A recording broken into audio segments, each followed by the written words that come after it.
Konflik kepentingan, korupsi yang tak selalu berwujud uang.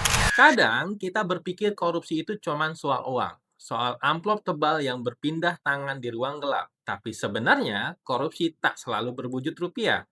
Ada bentuk korupsi yang lebih halus, lebih rapi, lebih sulit dibuktikan, tapi dampaknya jauh lebih besar, yaitu korupsi kebijakan. Korupsi yang terjadi ketika kepentingan publik disisihkan, digantikan oleh kepentingan industri, oleh kepentingan pribadi, oleh rasa balas budi yang membutakan nurani. Dan disitulah konflik kepentingan seringkali lahir. Lihat saja bagaimana hal ini terjadi dalam kebijakan pengendalian tembakau di Indonesia. Kita bicara tentang produk yang membunuh lebih dari 200.000 jiwa per tahun.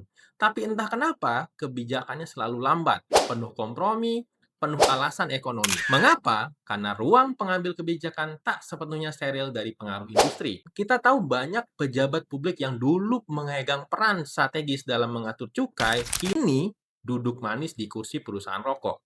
Nama-nama seperti Edi Abdurrahman, mantan Dirjen Bea Cukai, setelah pensiun duduk di Komisioner Bentul. Permana Agung Darajatun, juga mantan Dirjen Bea Cukai, setelah pensiun duduk jadi Komisioner di Sampurna. Ada juga Hanafi Usman, dulu Direktur Audit di Dirjen Bea Cukai, setelah pensiun jadi Komite Audit di Sampurna. Dan dari Kementerian Perindustrian ada juga Willem Petrus Riwu, mantan Direktur Industri Makanan dan Minuman dan Tembakau, yang kini menjadi Sekjen Gapri atau Gabungan Perserikatan Pabrik Rokok Indonesia. Ada juga Beni Wahyudi, bosnya, mantan Dirjen Agroindustri, kini menjabat sebagai Ketua Gaprindo atau Gabungan Produsen Rokok Putih Indonesia. Jadi kita tidak perlu heran kenapa dua kementerian ini selalu bela industri rokok. Apakah ini kebetulan? Atau pola yang berulang? Pola di mana regulator perlahan berubah menjadi pelindung industri yang dulunya seharusnya diawasi. Inilah bentuk lain dari korupsi. Bukan uang yang mengalir ke rekening pribadi, tapi pengaruh yang mengalir ke arah kebijakan. Sebuah sistem yang menukar kepentingan rakyat dengan kenyamanan kursi baru di ruang rapat korporasi. Dan selama praktik ini terus dianggap wajar, maka kita tidak akan pernah punya kebijakan pengendalian tembakau yang benar-benar berpihak pada kesehatan masyarakat.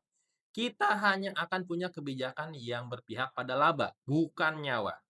Karena di negeri ini, konflik kepentingan sering dianggap hal biasa. Padahal disitulah awal dari segala bentuk penyimpangan kebijakan. Dan bentuk yang paling berbahaya dari korupsi, yaitu korupsi yang membunuh diam-diam.